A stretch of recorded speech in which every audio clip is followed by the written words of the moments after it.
Berapa banyak orang yang mendirikan salat yang bagiannya dari salatnya itu adalah lelah dan payah. Maksudnya kadada pahalanya. Sembahyang cuma kada berpahala. Dawaini ya nural hayy, dawaini Allah wanzur ilaihi, dawaini ya nural hayy. Bismillahirrahmanirrahim. Alhamdulillahi rabbil alamin, wassalatu wassalamu ala asyrafil anbiya'i wal mursalin, Sayyidina wa maulana Muhammadin wa ala alihi wa sahbihi ajma'in. Qala al-musannif Abu Hamid Al-Ghazali rahimahullah wa nafa'ana bi'ulumih. Dan sabda Nabi sallallahu alaihi wasallam, man lam tanhahu salatuhu anil fahsya'i wal munkar lam yazdad minallahi illa bu'da.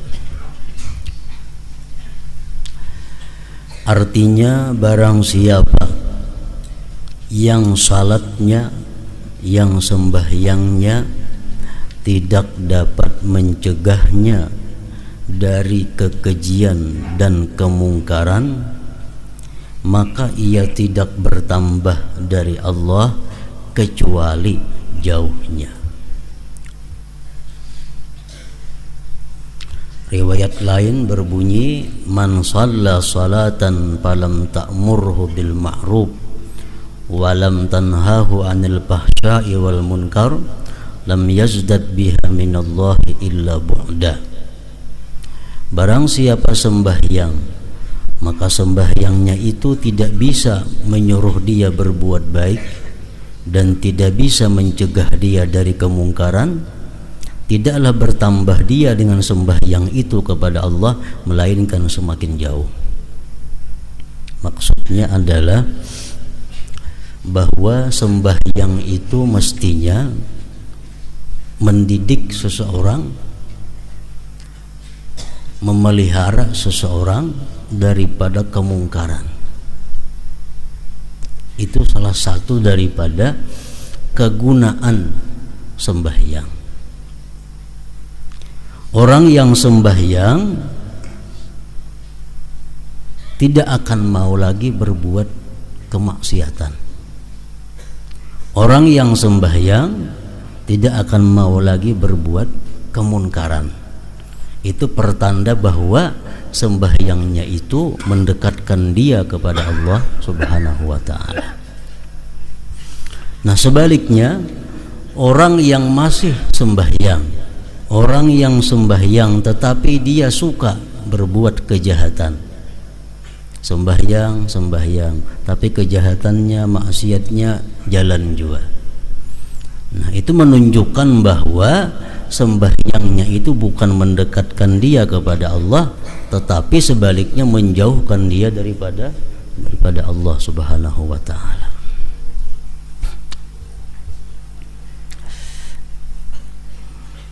Umpamanya kita sembahyang zuhur. Nah, sembahyang zuhur mestinya imbah sembahyang zuhur itu sampai asar kita terhindar daripada munkar, terhindar daripada maksiat. Itu menunjukkan bahwa sembahyang zuhur kita tadi diterima oleh Allah Subhanahu wa ta'ala. Sembahyang zuhur kita tadi mendekatkan kita kepada Allah Subhanahu wa ta'ala. Sembahyang asar, kalau sembahyang asar itu sesudahnya kita masih melakukan satu kemunkaran, habis sembahyang asar kita masih melakukan maksiat, itu menunjukkan bahwa sembahyang asar tadi belum bisa mencegahnya daripada munkar. Berarti sembahyang asar yang dia lakukan tadi menambah dia semakin jauh dengan Allah Subhanahu wa ta'ala. Nah, itu maksud daripada hadis Nabi yang berbunyi, man lam tanhahu salatuhu anil fahsya wal munkar lam yazdad minallahi illa bu'da.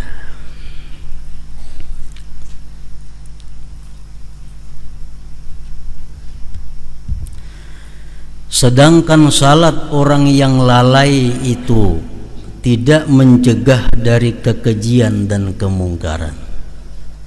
Kalau sembahyang kita ini hatinya lalai, sembahyang kita ini tidak khusyuk, sembahyang kita ini tidak khusyuk, itu kada bisa mencegah kita dari munkar. Imbah sembahyang berbuat maksiat pulang, hanya seperempat jam imbah sembahyang sudah berlaku maksiat pulang. Kenapa demikian? Karena sembahyangnya tadi dia hatinya lalai.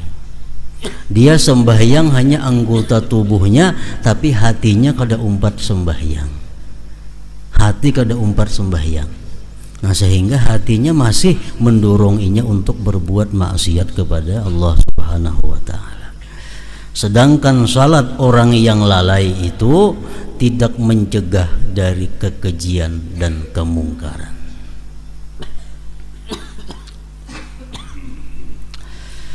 Dan Nabi sallallahu alaihi wasallam bersabda, kam min qa'imin hazzuhu min salatihi at-ta'abu wan nasabu.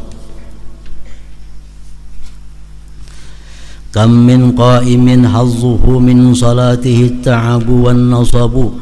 Artinya berapa banyak orang yang mendirikan salat yang bagiannya dari salatnya itu adalah lelah dan payah. Maksudnya kada ada pahalanya. Sembahyang cuma kada berpahala. Jadi hujungannya lapah.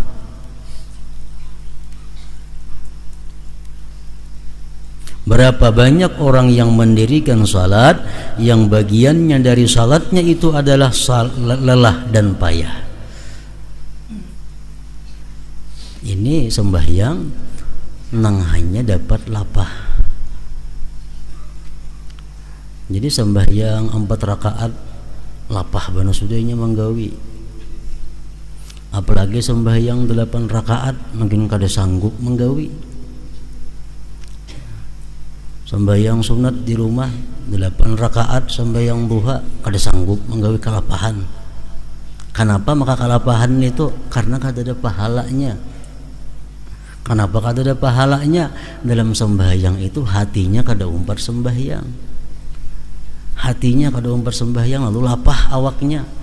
Jakanya hatinya ini umpat awaknya sembahyang 8 rakaat itu kada susah, kada payah, kada panat sembahyangnya. Kam min qa'imin hazzuhu min salatihi ta'ab. Artinya berapa banyak orang yang mendirikan salat yang bagiannya dari salatnya itu adalah lelah dan payah. Kita mendengar ada manakib aulia yang sembahyang semalaman 100 rakaat. Ada orang yang sembahyang semalaman itu 200 rakaat. Kenapa mereka itu kada lapah? Karena mereka merasakan balasannya. Mereka merasakan balasannya dari Allah Subhanahu wa taala. Jadi 100 itu kada lapah. 100 rakaat sembahyang semalaman. Kenapa? Karena diupah oleh Allah. Dan inya merasakan upahnya itu. Nang lapah itu kita merasa kada diupah, kada napa-napa. Sembahyang 10 rakaat gin semalaman bilang berat bana itu. Nah, jadi kuncinya adalah hati kita kada umpat sembahyang. Itu aja, hati kada umpat sembahyang. Dan beliau tidaklah menghendakinya kecuali orang yang lalai nang dapat bagian panat lapah tadi. Dan beliau sallallahu alaihi wasallam bersabda, laisa lil abdi min salatihi illa ma aqala minha. Artinya tidak ada bagi hamba dari salatnya kecuali apa yang ia pikirkan daripadanya.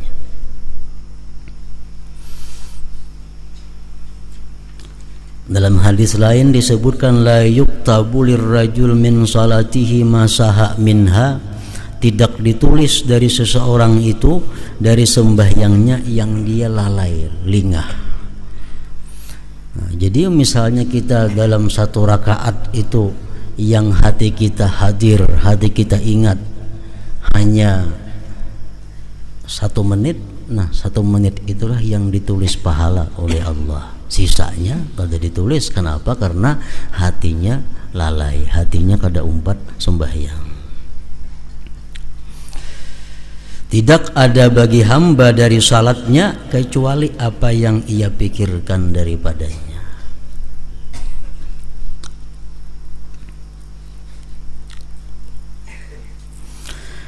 Dan yang sebenarnya padanya adalah orang yang salat itu munajat kepada Tuhannya Azza wa Jalla.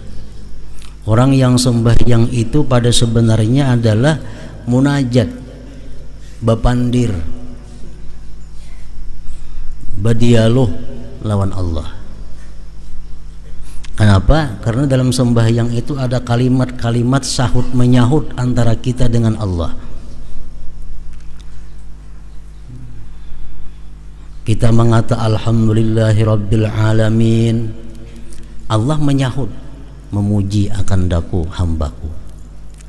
Ngarannya munajat itu bepandiran. Itu kalau kita hati kita ingat alhamdulillahi rabbil alamin. Nah kalau kita hati kita ingat, hati kita paham apa yang dibaca, Allah menyahut, hambaku Fulan bin Fulan telah memuji aku. Artinya munajat. Sebagaimana terdapat dalam hadis tentangnya. Sedangkan berkata-kata dengan lalai sama sekali bukanlah munajat. Kalau kita bebandir tapi hati lain, itu pada munajat ngarannya. Nah, jadi di sini intinya bahwa sembahyang itu adalah hadir hati, khusyuk ujar kita. Sedangkan mulut nang bagarak itu, anggota tubuh nang bagarak itu hanya merupakan wadah, hanya merupakan tempat untuk hati kita bermunajat kepada Allah Subhanahu wa ta'ala. Oleh karena itu sembahyang lebih mulia daripada puasa, sembahyang lebih mulia daripada zakat, sembahyang lebih mulia daripada haji. Kenapa? Sebabnya karena sembahyang ini adalah intinya munajat kepada Allah Subhanahu wa ta'ala. Penjelasannya adalah bahwasanya zakat itu jika manusia lalai daripadanya misalnya, maka zakat itu sendiri menyalahi syahwat dan berat atas nafsu.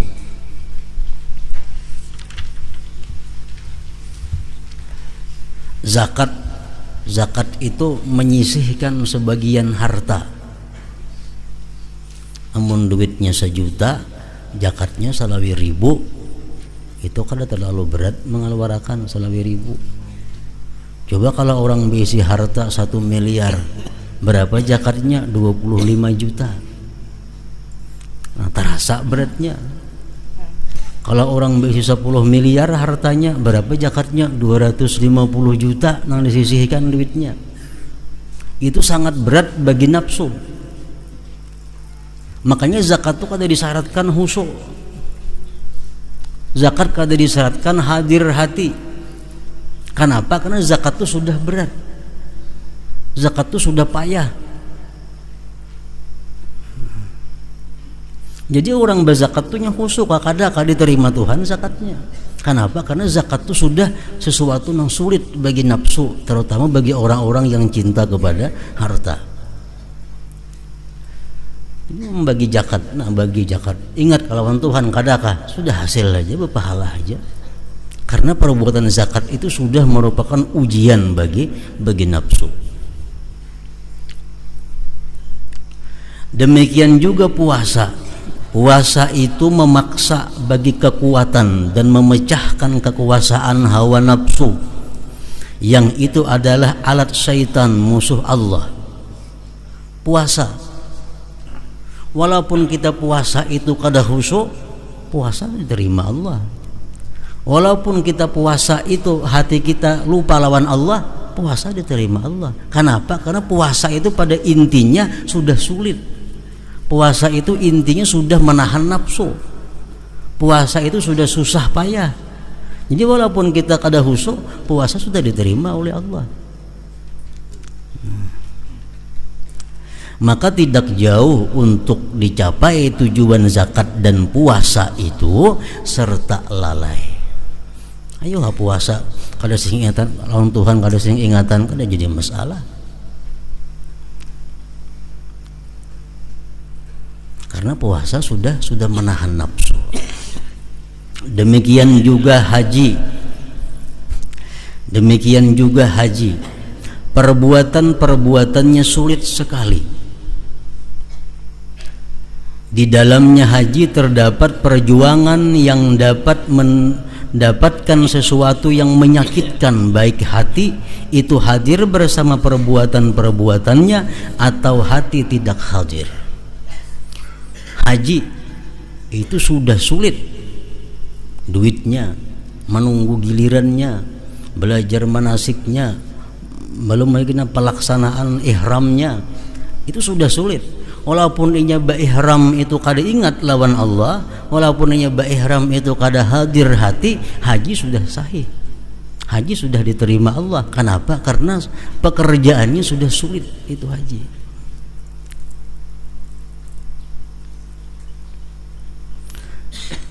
Adalah syaratnya orang haji mesti khusyuk. Kan haji itu intinya ihram. Itu intinya haji ihram.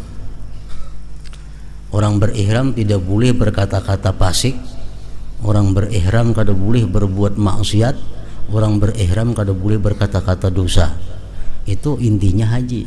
Bila waktu ihram itu dia bisa menjaga dirinya, hajinya mabrur. Kada ada orang berihram selalu khusyuk, ingat Allah, kada disyaratkan demikian. Kenapa? Karena ihram itu sendiri sudah sulit. Jadi walaupun inya ihram tapi hatinya lupa dengan Allah, kada jadi masalah. Nah, jadi zakat, puasa, haji itu kada disyaratkan untuk hadir hati selalu ingat kepada Allah. Adapun salat, nah kalau sembahyang maka padanya tidak ada kecuali zikir, bacaan, rukuk, sujud, berdiri dan duduk. Sembahyang kada mengeluarkan biaya, dan sembahyang kada lapah. Sembahyang 4 rakaat 5 menit gintuntong, bacaannya handap-handap, rukun-rukunnya.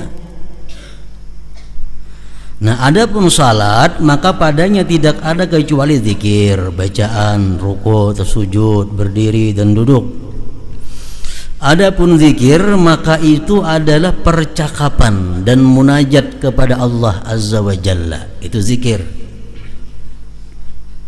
Ada kalanya yang dimaksud daripadanya adalah keadaannya berbicara dan bercakap-cakap, atau yang dimaksud daripadanya zikir adalah huruf-huruf dan suara-suara sebagai ujian bagi lidah dengan amal.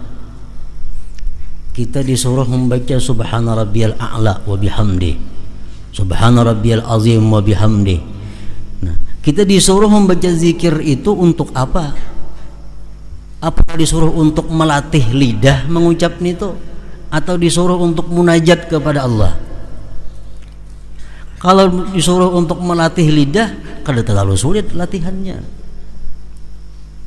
Nah, jadi zikir-zikir itu disyariatkan di dalam sembahyang gunanya untuk munajat kepada Allah, bukan untuk melatih ilat supaya mahir berzikir, bukan itu tujuannya.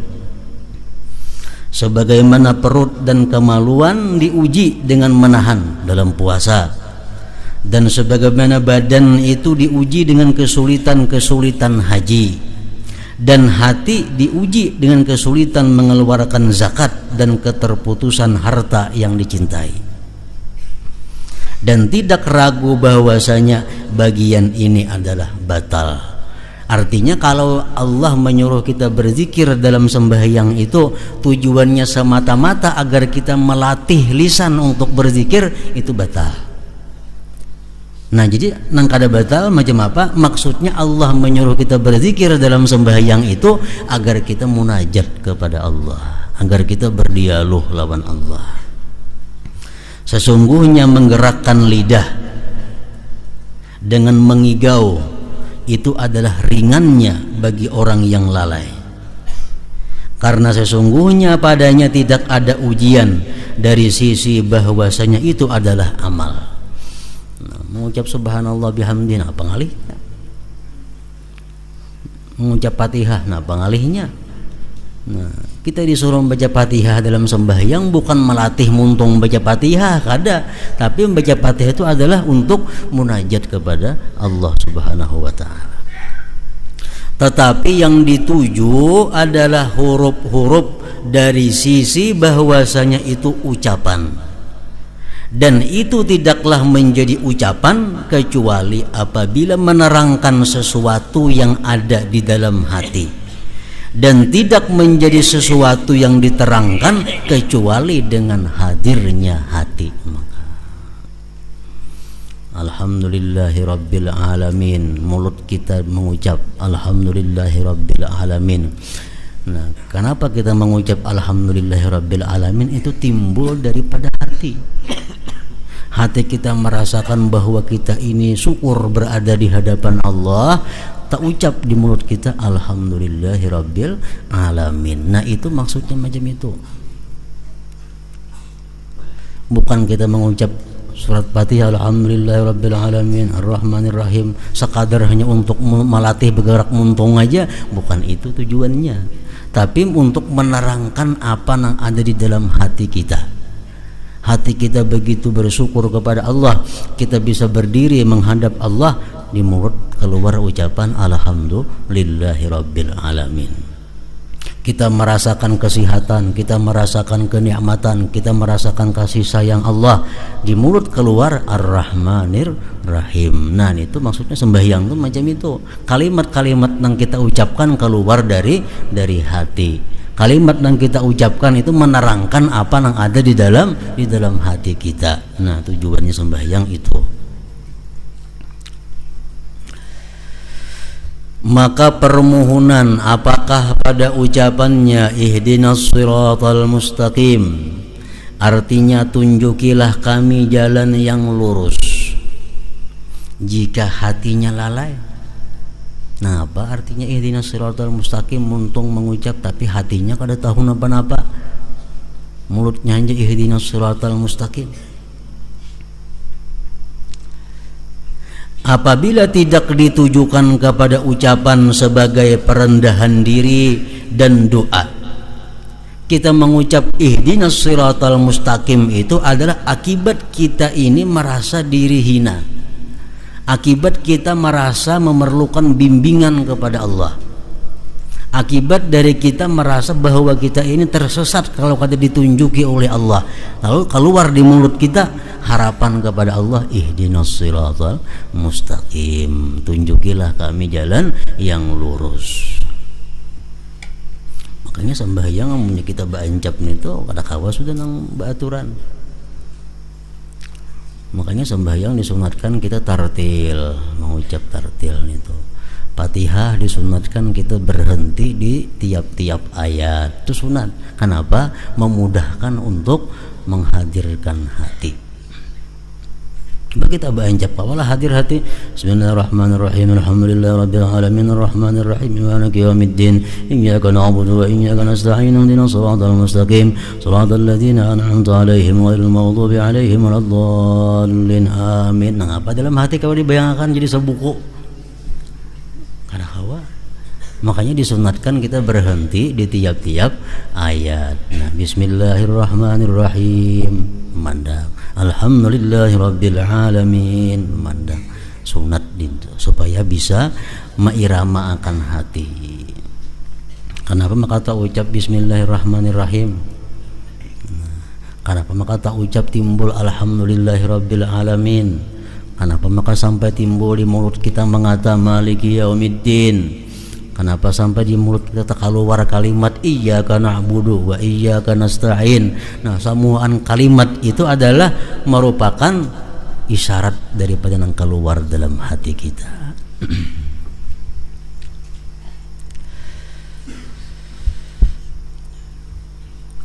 Maka kesulitan apakah dalam menggerakkan lidah serta lalai? Kenapa sulitnya menggerakkan muntung hati lalai? Lebih-lebih setelah biasa mahir, kan tidak sulitnya lagi menggerakkan lidah. Inilah hukum zikir-zikir itu. Maka ini di bab selanjutnya Imam Ghazali menjelaskan tentang apa-apa yang mesti kita hadirkan setiap kita bergerak, apa-apa yang kita hadirkan dalam hati setiap kita akan mengucap. Maka ini dalam bab berikutnya.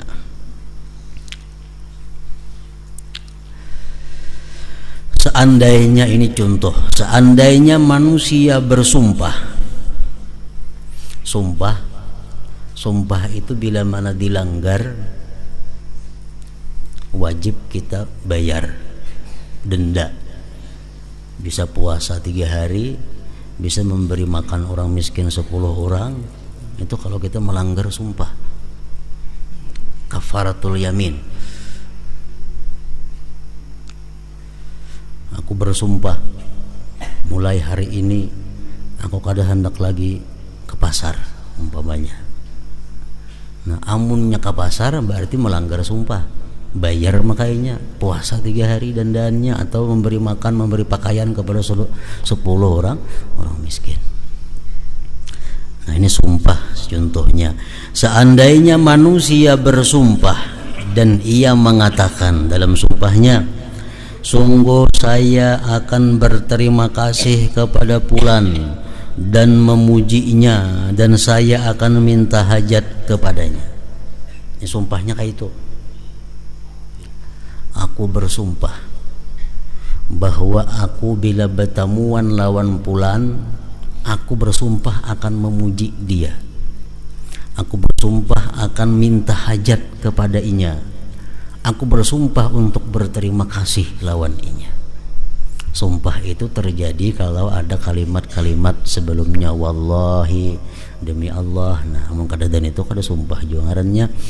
Kalimat sumpah itu ada kalimat-kalimat agung. Misalnya, demi Allah, bila aku berjumpa dengan fulan, aku minta lawan inya sesuatu dan aku berterima kasih kepada inya. Nah, bersumpah macam itu. Kemudian kata-kata yang menunjukkan makna-makna ini berjalan pada lidahnya di waktu tidur. Waktu inya guring, bersumpah tadi inya guring. Nah, dalam guring tak mimpi inya sampai tak igau-igau. Wahai fulan, aku minta lawan ikam ini nah, dan aku terima kasih banyak lawan ikam pemurah. Gugurlah sudah sumpahnya nan tadi. Kada gugur sumpahnya, kenapa? Karena dalam mimpi maigau. Inya maigau. Nah, dalam mimpinya bertemuan misalnya lawan si fulan. Nah, bertemuan lawan si fulan, bersuara inya sampai maigau. Fulan, ikam orang pemurah.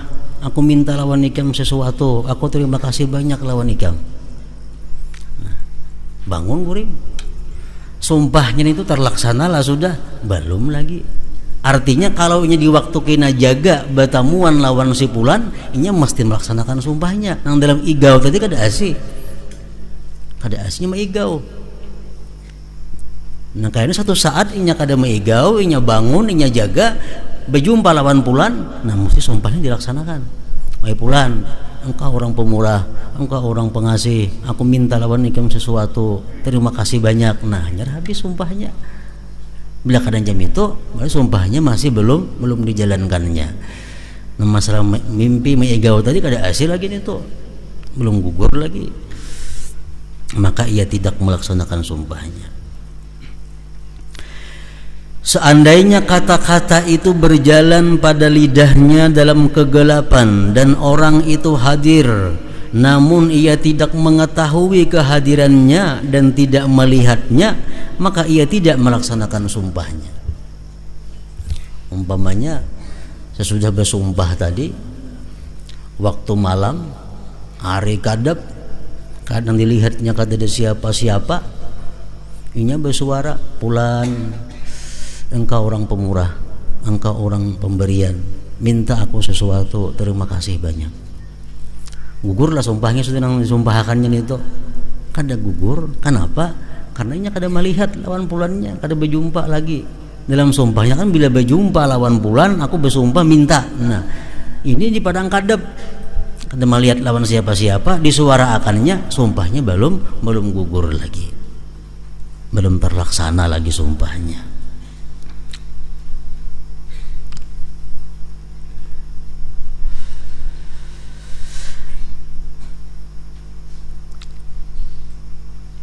Seandainya kata-kata itu berjalan pada lidahnya dalam kegelapan dan orang itu hadir namun ia tidak mengetahui kehadirannya dan tidak melihatnya, maka ia tidak melaksanakan sumpahnya. Karena perkataannya itu tidak menjadi khitab, bicara yang ditujukan, dan tidak menjadi ucapan bersamanya selama ia tidak menjadi hadir di dalam hatinya. Jadi sumpahnya masih belum biris lagi. Seandainya kata-kata itu berjalan pada lidahnya sedang ia hadir di siang hari, hanya saja ia lalai karena angan-angannya tenggelam pada salah satu pikiran dan ia tidak mempunyai tujuan untuk menghadapkan pembicaraan itu kepadanya. Ketika ia mengucapkan itu, maka ia tidak melaksanakan sumpahnya. Atau misal lawan pulannya sudah berjumpa, lalu diucapkannya, wahai pulan, engkau orang pemurah, minta aku sesuatu, terima kasih. Di waktu mengucapkan itu hatinya sahama-hama kada ada lawan pulan ini. Pada pulan di hadapan inya melihat lawan pulan itu, cuma waktu mengucapkan itu hatinya kada ada arahnya ke pulan sini. Nah, sumpahnya belum terlaksana juga. Nah, kayak apa sumpahnya supaya terlaksana? Inya mesti berada di hadapan dan hatinya bujur-bujur sadar, pulan, aku telah bersumpah bila bertemuan ikam aku memuji ikam. Nah, terima kasih ikam memberi aku ini. Nah, dalam keadaan sadar, dalam keadaan tenang, dalam keadaan hati yang hadir, hanya sumpahnya menjadi lepas, sumpahnya sudah biris ngarannya. Nah, itu bandingannya. Contoh orang sembahyang,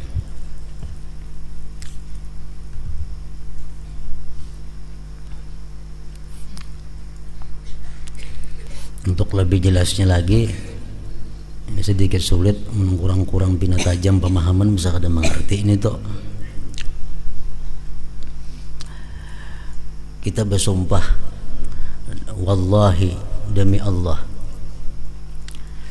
aku bila bertemuan lawan pulan, aku mengucapkan terima kasih lawannya. Bersumpah demi Allah, aku bila bertemuan lawan si Zaid, aku mengucapkan terima kasih kepada. Itu sumpah. Nah, sumpah ini bila kada terlaksana, bayar kayaknya nih, bayar puasa segala macam, dia bersumpah. Dalam guring, tamimpi bertemuan Zaid. Zaid, aku terima kasih lawan ikam, sampai tak iga-igau. Sumpahnya lepaslah sudah. Kada lepas sumpahnya, kenapa? Karena bertemuannya dalam mimpi. Dan hanya maigau untungnya, mengucapkan terima kasihnya maigau, pulannya kada ada dihiga, jahitnya kada ada, hanya terima kasih jahitlah yang memberi aku ini, tapi maigau, berarti sumpahnya belum lagi dijalankannya, belum dilaksanakannya. Nah, atau ini bersumpah, bila aku bertemuan Zaid, aku bersumpah demi Allah mengucapkan terima kasih lawaninya. Satu saatnya duduk di padang kadep tengah malam, timbulnya bersuara, Zaid, terima kasih kamu banyak memberi aku. Tapi nya kada melihat lawan Zaidnya ini, kadep, dan kada tahu pada Zaid itu ada di situ, kada tahu. Gugurlah sumpahnya tadi, belum gugur juga lagi. Atau inya bersumpah, aku bila bertemu Zaid, kini aku mengucapkan terima kasih lawaninya.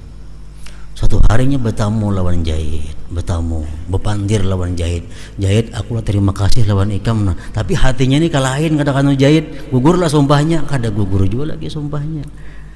Kayak apa caranya supaya lapas? Sumpah itu mesti bertamu jahit dan hati bujur-bujur tertuju kepada jahit. Nah, aku terima kasih lawan ikam banyak memberi aku. Nah, hanya gugur sumpahnya itu. Nah, hubungannya lawan sembahyang ya macam itu. Nah, dan tidak ragu bahwasanya maksud dari bacaan dan zikir itu adalah pujian. Subhanallah wa bihamdi, subhanallahil azim, subhana rabbiyal a'la. Itu pujian dan sanjungan. Merendahkan diri dan berdoa. Kita mengucap iyyaka na'budu wa iyyaka nasta'in. Itu kita merendahkan diri dan berdoa kepada Allah. Sedangkan mukhatab, orang yang dituju dalam pembicaraan itu adalah Allah Azza wa Jalla. Sedangkan hatinya terhalang dengan tutup tirai kelalaian, maka ia tidak melihatnya dan tidak menyaksikannya. Bahkan ia lalai dari mukhatab, dari orang yang dipandirinya. Sedangkan lidahnya bergerak karena kebiasaan, maka alangkah jauhnya ini dari tujuan salat yang disyariatkan untuk membersihkan hati, memperbaharui ingat kepada Allah Azza wa Jalla, dan mempersiapkan merasapkan ikatan iman kepadanya Allah. Ini adalah ketentuan bacaan dan zikir. Mulut kita mengucap iyyaka na'budu wa iyyaka nasta'in, tapi hati kita lalai. Zikirlan itu ngarannya, kada zikir itu ngarannya. Zikir itu di mana waktu kita mengucap kita ingat bahwa kita berada di hadapan orang yang kita sebut. Pujian itu disebut pujian kalau kita berada di hadapan orang yang kita puji. Nah, ihdinas siratal mustaqim. Hati kita kemanakah? Doa lan itu ngarannya. Kan ada doa itu ngarannya. Kenapa? Disebut doa itu kalau hati kita rendah, hati kita hina, kita perlu kepada Allah, ngarannya doa. Kalau kita hati kada ingat napa-napa, mulut kita mengata ihdinas siratal mustaqim, itu kada doa ngarannya. Kada doa.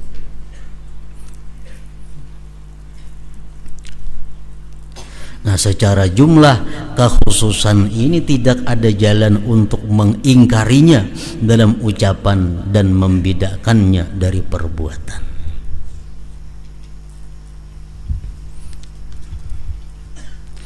Adapun rukuk dan sujud, tadi bacaan.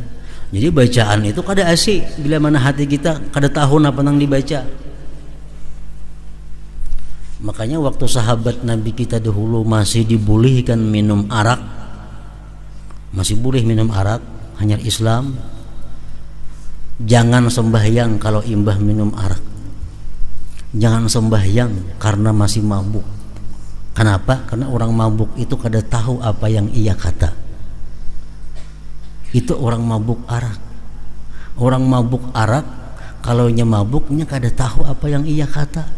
Yang dikata iyyaka na'budu wa iyyaka nasta'in, hatinya kasepeda mutur. Itu orang mabuk arak.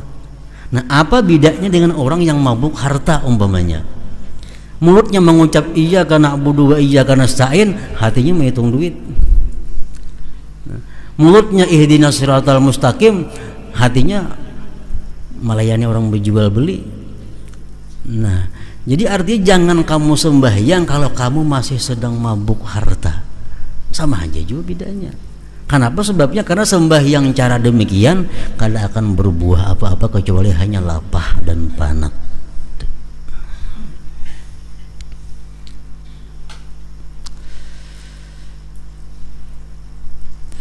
Adapun rukuk dan sujud, maka tujuannya adalah mengagungkan secara pasti. Rukuk itu kada ada adat. Adalah adat kebiasaan orang rukuk. Kada ada. Orang olahraga ada rukuk. Orang senam itu ada rukuk itu. Rukuk itu khusus ibadat, khusus untuk mengagungkan Allah. Sujud kada ada kebiasaan. Sujud orang bulukop adalah kada ada, karena sujud itu hanya untuk ibadah, sangat mengagungkan Allah. Seandainya boleh ia mengagungkan Allah Azza wa Jalla sedangkan ia lalai daripadanya, niscaya ia boleh mengagungkan berhala yang diletakkan di mukanya sedangkan ia lalai daripadanya, atau ia mengagungkan dinding yang ada di muka sedangkan ia lalai daripadanya. Kita menyembah berhala, nah berhala umpamanya, tapi hati kita ke lain, bolehlah murtad kita. Kenapa? Karena perbuatan kita perbuatan orang musyrik. Patung, nah kita nyembah patung, tapi hati kita ke manakah? Kada ke patung itu pak hati kita cuma menyembah patung. Bolehlah macam itu? Kada boleh. Atau dinding, kita menyembah dinding, tapi hati kita kada ke dinding, bolehlah? Kada boleh. Nah sama kita menyembah Allah, hati kita ke lain, kada boleh juga. Kada boleh juga.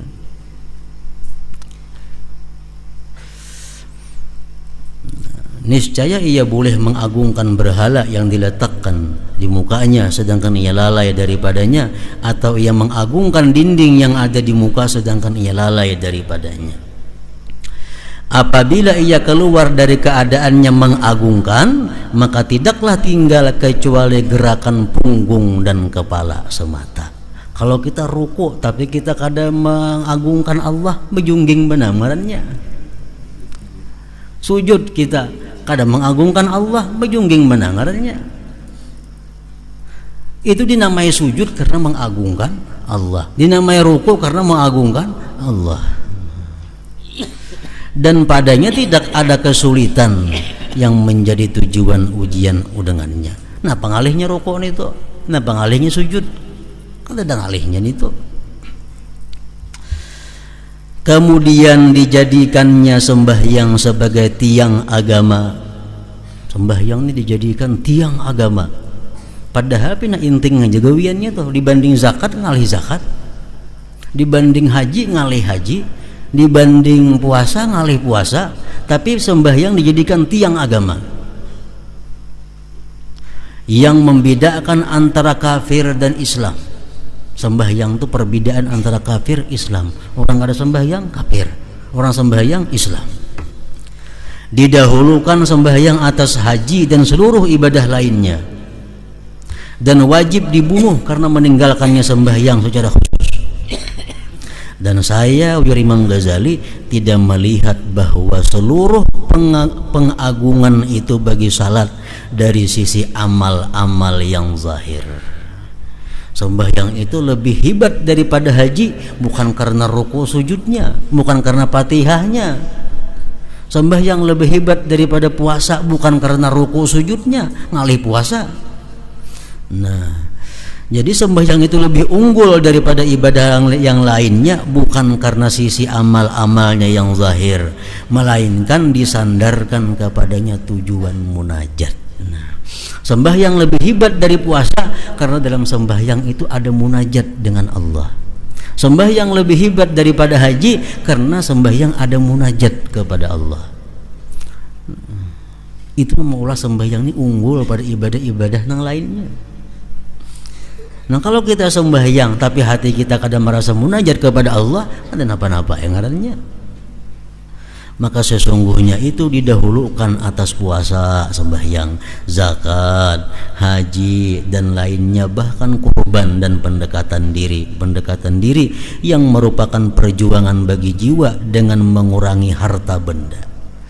Nah, sembahyang itu diutamakan dari ibadah yang lainnya karena dalam sembahyang ada munajat, ada dialog dengan Allah.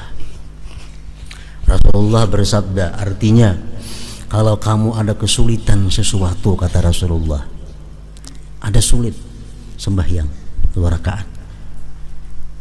Sembahyang 2 rakaat. Kada ada sini madahkan bila kamu sulit bersedekah, kada ada. Bila kamu sulit naik haji, kada ada. Kalau kamu berada dalam kesulitan, bawa sembahyang, akan terbuka kesulitan itu. Kenapa sebabnya?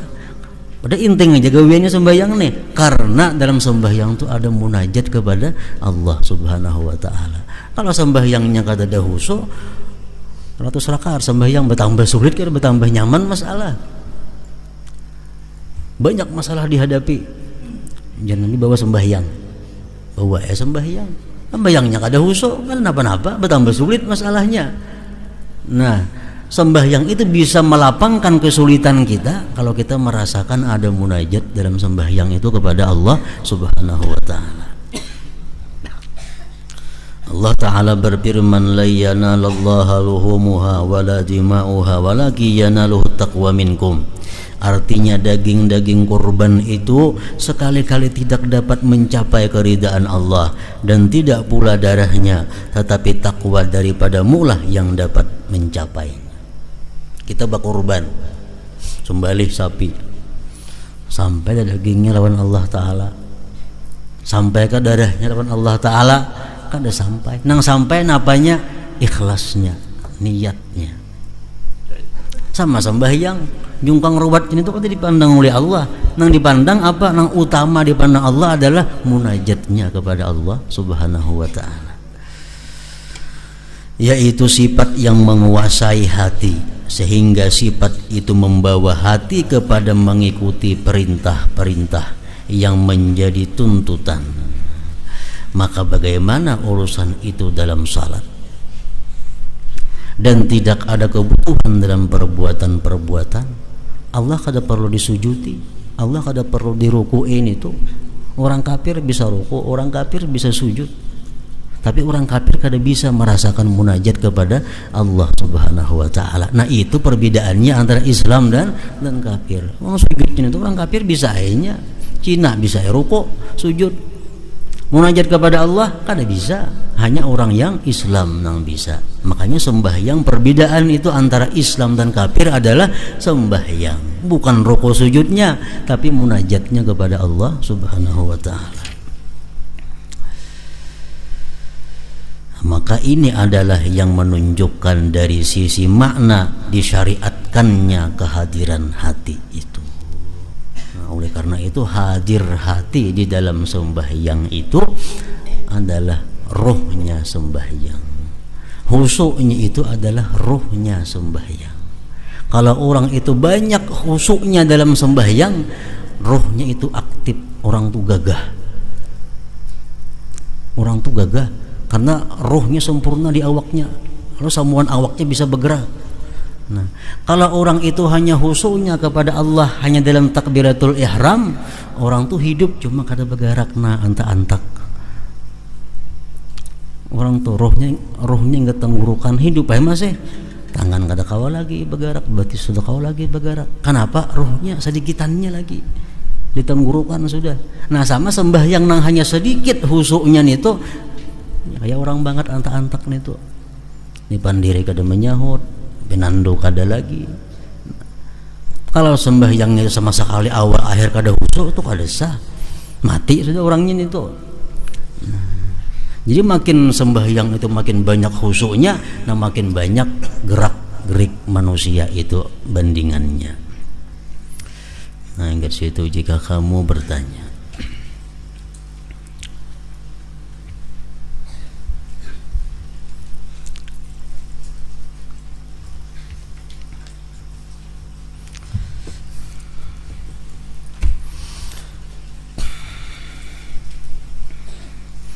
Afdalul dzikri fa'lam annahu la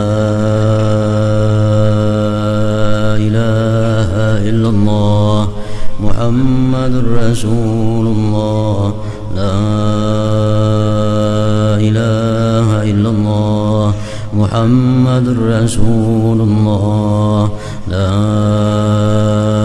ilaha illallah Muhammadur Rasulullah, la ilaha illallah, la ilaha illallah, la ilaha illallah, la ilaha illallah, la ilaha illallah. Allahu Allah, Allahu Allah, Allahu Allah, Allahu Allah, Allahu Allah, Allahu Allah, Allahu Allah, Allahu Allah, Allahu Allah, Allahu Allah, Allahu Allah, Allahu Allah, la إله إلا الله محمد رسول الله لا إله إلا الله محمد رسول الله لا إله إلا الله محمد رسول الله لا إله إلا الله كلمة حق عليها نحيا وعليها نموت وعليها نبعث إن شاء الله تعالى من الآمنين وإلى حضرة النبي المصطفى صلى الله عليه وآله وسلم الفاتحة